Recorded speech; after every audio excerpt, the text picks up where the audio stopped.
Ô, Vitor, meu amigo Vitor, o que você tá fazendo aí, E parça? aí, Luan? Eu tô aqui estudando lição, cara. Fala sobre o que é a lição dessa semana, que você Ah, entendeu aí? Salomão, né? Salomão, homem sábio de Deus, né? Salomão? Mas a É. lição número 11 fala sobre Ananias e Safira, o que Mas você tá onde que você fazendo aprendeu aí? isso aí? Estudando a lição. Então vamos estudar a lição? E aí, galera, tudo bem com você? Gratificante ter a sua presença aqui novamente. E hoje nós novamente estaremos online com Deus. E convidamos você para participar dessa lição aqui. Vamos lá? É isso aí. E eu queria já iniciar, Luan, que a gente lesse um versículo que vai ser base aqui para nossa conversa de hoje, que está lá em 1 João, é o capítulo 1, versículo 9. Leia pra gente. Diz assim, Vitor, se confessarmos os nossos pecados, ele é fiel e justo para nos perdoar os pecados e nos purificar de toda a injustiça. Meu amigo, você está perguntando para você, por que aqueles que não confessam os seus pecados serão condenados à morte eterna? Tem uma diferença entre pessoas que sabem o que é pecado, sabem que estão errando e não confessam o pecado. Agora, aquele que, assim, eu não sei que isso é pecado, ou seja, eu não sei que, por exemplo, essa caneca aqui, ela é azul. Então eu não vou ser julgado por tal desconhecimento. Agora, quando a gente analisa aqui a história de Ananias e Safira, assim, o fato de simplesmente você brincar com a justiça de Deus, brincar com o juízo de Deus, vai trazer uma consequência ruim. A consequência ruim é a morte eterna. Luan, eu sempre uso a seguinte demonstração para falar sobre a morte eterna para pessoas que não têm uma fé assim como eu e você, e a alguém que é novo na fé, que é basicamente isso, ó. Imagine que você é um celular. Para o celular funcionar, ele precisa de um carregador, um cabo, precisa de uma fonte que vai encaixar na tomada e justamente a tomada onde vai alimentar. Sim. Você, celular, você pode se desconectar da fonte de energia que é a tomada, que vamos chamar de Deus. Ele é o provedor de toda a fonte de vida. Você vai ter uma carga, você vai ter uma bateria ali do 100% até o 0%, certo?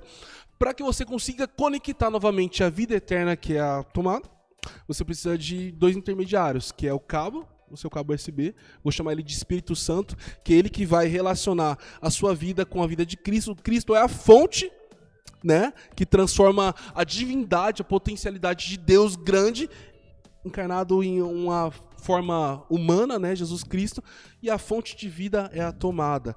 Então, assim, a partir do momento que você escolhe viver fora da fonte, você tem uma carga de vida, mas a morte eterna é uma consequência do seu ato e não o juízo de Deus, entendeu?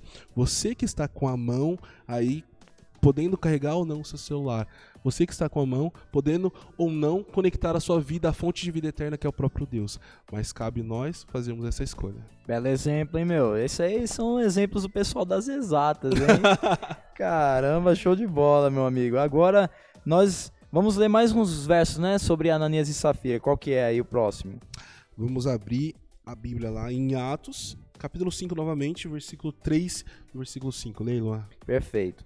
Então disse Pedro a Ananias, por que encheu Satanás teu coração para que mentisse ao Espírito Santo, reservando parte do valor do campo? Versículo 4. Conservando, porventura, não seria teu, e vendido não estaria em teu poder? Como, pois, assentaste no coração este desígnio, não mentisses aos homens, mas a Deus? Ouvindo essas palavras, Ananias caiu e expirou, sobrevindo grande temor a todos os ouvintes.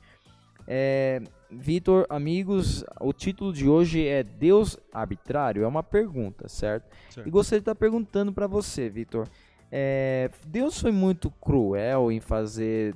Porque Ananias morreu exatamente ali na hora que Pedro falou a sentença, certo? Nossa, você mentiu para o Espírito Santo, então você vai morrer. E tipo, foi instantaneamente. Por que essa história terminou desse jeito? Parece que nós acabamos de ler que Deus, para você ser perdoado, você precisa da misericórdia divina, certo? Sim, com certeza. Parece que, assim, por cima, Deus não deu esse tempo para ele se arrepender. Explica aí o que você acha sobre essa história aí.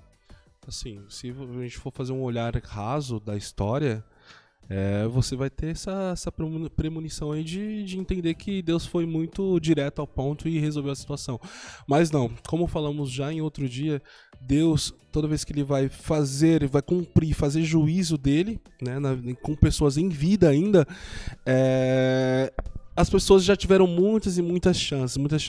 E a gente vê que a primeira parte que Pedro diz, tem um diálogo com Ananias, ele fala assim, mas vocês estão conspirando contra Deus, contra o Espírito Santo. Então assim, esse pecado deles era recorrente, sabe?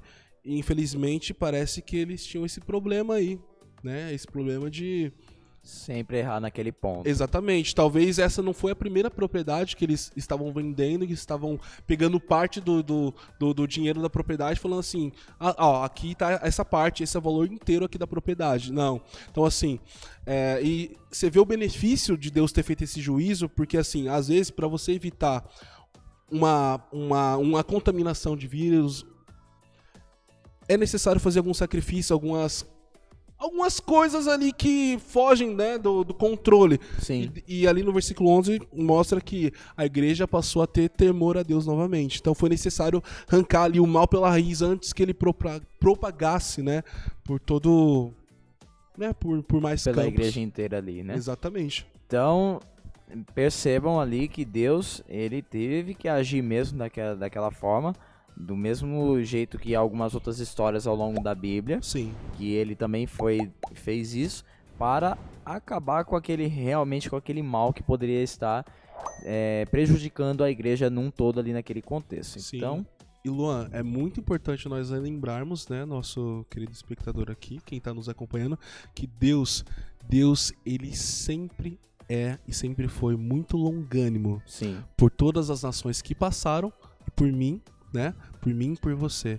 Então, assim, nunca esqueça da graça magnífica que Deus tem a nos oferecer, né? E assim, se ele agiu dessa forma, ele tinha sim motivos o suficiente para banir talvez ali 2 pessoas para salvar mais de milhares de pessoas. perfeitamente. Então, Vitor, até o vídeo de amanhã. Vamos, nos despedimos de vocês e aguardamos vocês no próximo estudo da lição. Tchau, tchau.